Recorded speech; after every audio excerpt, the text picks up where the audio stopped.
ओम नारायण नारायण नारायण नारायण। सब मित्रों को राम राम। दोस्तों अभी हम रिव्यू करने वाले हैं द लॉस्ट सिटी का। मैंने परसों शुक्रवार को इसे देख लिया था, कल मैंने इसके बारे में आपको बताया भी था। The lost city, the contractor, Hurdang और गजब थे गयो, ये चारों फिल्में मैंने शुक्रवार को ही देखी थी। कल थोड़ा सा बिजी था, इस कारण से मैं रिव्यू नहीं कर पाया था। द लॉस्ट सिटी हॉलीवुड की नई रोमांटिक एडवेंचर कॉमेडी फिल्म है जिसे 8 अप्रैल को भारत में रिलीज़ किया गया। वैसे अमेरिका में इसे 25 मार्च को ही रिलीज़ किया गया था, पर तब शायद आरआरआर के कारण इसे भारत में स्क्रीन्स नहीं मिली होंगी। तो अभी 8 अप्रैल को परसों ही इसे भारत में केवल अंग्रेजी में रिलीज़ किया गया है और फिल्म कुल मिलाकर 1 घंटे और 52 मिनट की है। यार मी वीडियो बनवते, ज़्यादा रोजो बंद कर। मी वीडियो बनवतोय, दरवाजा बंद कर।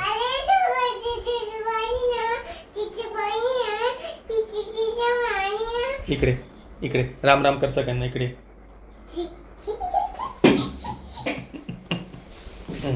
राम राम करा सगळ्यांना। राम राम। मला पप्पी दे इथं। आले वा, जा तिकडे खेळायला। व्हिडिओ बनवतोय, आता डिस्टर्ब नको करू, दरवाजा बंद करून घे जा। तो फिल्म में मुख्य भूमिका में है Sandra Bullock, Channing Tatum, Daniel Radcliffe और ब्रैड पिट। ब्रैड पिट का वैसे फिल्म में एक छोटा सा कैमियो है, पर वो कैमियो बहुत बहुत ज़्यादा मज़ेदार था, इंटरेस्टिंग था। मैं उस कैरेक्टर को और देखना चाह रहा था, पर वो बहुत जल्दी चला जाता है और जिस तरह से वो जाता है ना, वो एक सरप्राइज़ है। मैं आपको वहाँ यहाँ पर कुछ भी नहीं बताने वाला। बस इतना कहूँगा कि ब्रैड पिट का वो जो कैरेक्टर है उसे एक हिप्पी टाइप दिखाया है, बड़े बड़े बाल है, बहुत हैंडसम है, ध्यान करता है, योगा करता है और एक बैड एस एक्शन मैन की तरह उसे फिल्म में दिखाया है और बहुत मज़ेदार था वो कैमियो। देखिए, द लॉस्ट सिटी को मैं जब देखने के लिए गया तो मेरे बिल्कुल भी कोई एक्सपेक्टेशंस नहीं थे, क्योंकि जैसा कि फिल्म का नाम है द लॉस्ट सिटी और जैसा फिल्म का पोस्टर है वो देखकर मतलब इस थीम पर आधारित हम कितनी सारी फिल्में देख चुके हैं। कोई लॉस्ट सिटी मतलब कोई एक मिस्टीरियस आइलैंड दिखाया जाएगा जिसकी खोज में, जहाँ पर किसी ट्रेजर हंट के लिए कुछ लोग जा रहे हैं। भाई इस थीम के ऊपर तो हमने 50 नहीं सैकड़ों हॉलीवुड की फिल्में देख चुके हैं हम, और सबकी यहाँ पर एक बेसिक थीम लगभग एक जैसी होती है। एक मिस्टीरियस आइलैंड, वहाँ का कुछ ऐसा नेटिव कल्चर दिखाया जाएगा, एक फटने वाला ज्वालामुखी साथ में ही होगा, ट्रेजर हंट होगी और एक क्या कहे, एक पायलट दिखाया जाएगा, थोड़ा सा इंटरेस्टिंग सा फनी सा कैरेक्टर जो फिल्म के मुख्य पात्रों को उस आइलैंड तक लेकर के जाएगा। तो ये सेम थीम हम कितनी सारी फिल्मों में देख चुके हैं। Journey to the Mysterious Island एक सबसे पहले हमारे मन में वो एक नाम आता है एक फ़नी फिल्मों का जब हम याद करते हैं, तो और ट्रेजर हंट के ऊपर तो बहुत सारी हॉलीवुड की फिल्में हैं। तो इस कारण से मेरे ज़्यादा कुछ एक्सपेक्टेशंस नहीं थे कि यार वही सब बातें हमें फिल्म में देखने को मिलेंगी। और देखा जाए तो फिल्म में ये सब बातें थी। फिल्म में एक मिस्टीरियस आइलैंड है, नेटिव कल्चर दिखाया गया है, कुछ नेटिव सॉन्ग्स दिखाए गए हैं और उसके बाद में एक फ़नी पायलट का कैरेक्टर भी था, ज्वालामुखी भी फटने वाला है, एक ट्रेजर हंट भी है। तो भाई सब कुछ तो वैसा का वैसा ही फिल्म में था, पर फिर भी ये फिल्म हमें एक अलग एक्सपीरियंस देती है। मुझे पर्सनली फिल्म पसंद आई। मेरे कोई एक्सपेक्टेशंस नहीं थे, पर फिर भी फिल्म शुरू हुई तो आखिर तक मैं कई बार हंसा। बहुत एंटरटेनिंग थी फिल्म, फ़नी थी और एक सेकंड के लिए भी फिल्म ने मुझे बोर नहीं किया। इसके कैरेक्टर्स बहुत बढ़िया तरीके से लिखे गए हैं, प्रेजेंटेशन बहुत बढ़िया था और सब कुछ काफ़ी सारी थीम सिमिलर होते हुए भी एक अलग और नया एक्सपीरियंस ये फिल्म हमें देती है। अब संक्षेप में कहानी के बारे में अगर मैं बात करूँ तो सैंड्रा बलोक का जो कैरेक्टर है वो एक middle aged romantic adventure novelist है, नॉवेल आदि लिखती है और अभी वो काफ़ी दुखी, परेशान, फ्रस्ट्रेटेड, डिप्रेस्ड है। पर फिर भी उसकी जो मैनेजर है वो पब्लिशर थी शायद, मैनेजर पब्लिशर जो भी है, तो वो उसे कहती है कि एक तुम्हारी जो नई नॉवेल उसे प्रमोट करने के लिए एक टूर हम ऑर्गेनाइज करते हैं।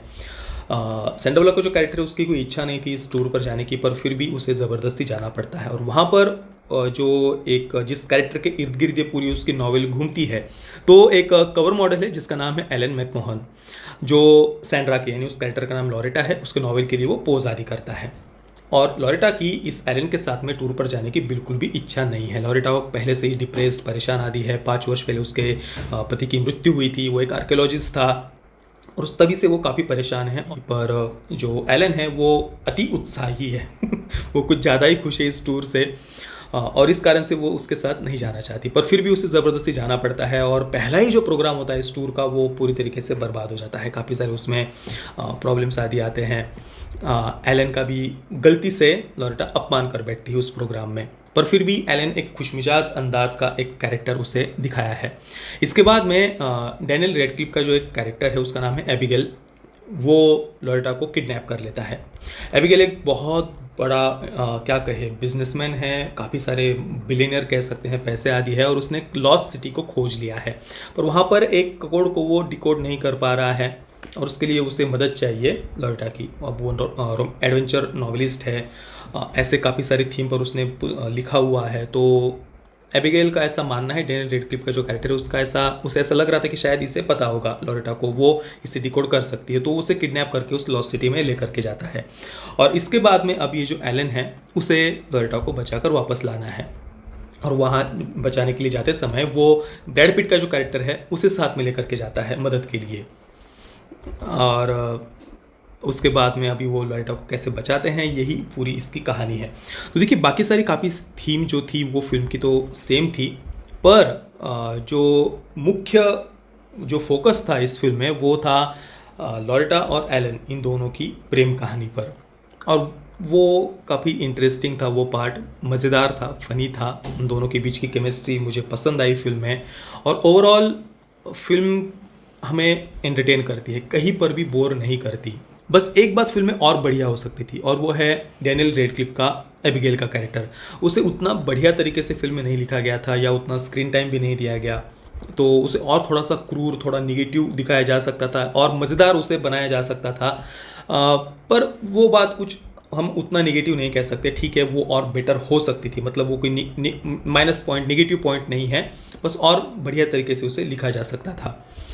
बाकी तो ओवरऑल फिल्म में से कोई आपको नए क्रीचर्स, नए जानवर वगैरह नहीं देखने को मिलने वाले हैं, जैसा कि ऐसी थीम पर आधारित फिल्मों में हमें ज़्यादातर देखने को मिलता है। जब भी कोई लॉस्ट आइलैंड होता है तो वहाँ पर चित्र विचित्र ऐसे प्राणी, पशु, पक्षी या पेड़ पौधे हमें दिखाई देते हैं, वैसा कुछ इस फिल्म में नहीं है। तो मैं द लॉस्ट सिटी को दूंगा 7/10 स्टार्स। पेरेंटल गाइडेंस की बात करें तो भारत में इसे यूएस सर्टिफिकेट के साथ रिलीज़ किया गया है, और इस कारण से जितने भी गाली गलौच वाले जो शब्द हैं उनको म्यूट कर दिया गया है। और एक सीन में जहाँ पर चैनिंग टैटम के कैरेक्टर को बैक साइड से न्यूड दिखाया है, भारत के वर्जन में उस सीन को ट्रिम कर दिया है, मतलब सीन कट नहीं किया है, पर वो जो न्यूडिटी वाला जितना पार्ट है उसको उन्होंने ट्रिम कर दिया है। शायद यूएस सर्टिफिकेट के लिए उन्होंने ऐसा किया होगा, जो भी है, पर यूएस सर्टिफिकेट के साथ इसे भारत में रिलीज़ किया गया है। बाकी दोस्तों, आपने अगर द लॉस्ट सिटी इस फिल्म को देखा है तो आपका एक्सपीरियंस कैसा रहा, मुझे अपने कमेंट में अवश्य बताना। ये वीडियो देखने के लिए आप सभी मित्रों का बहुत बहुत धन्यवाद। जय श्री राम, वंदे मातरम।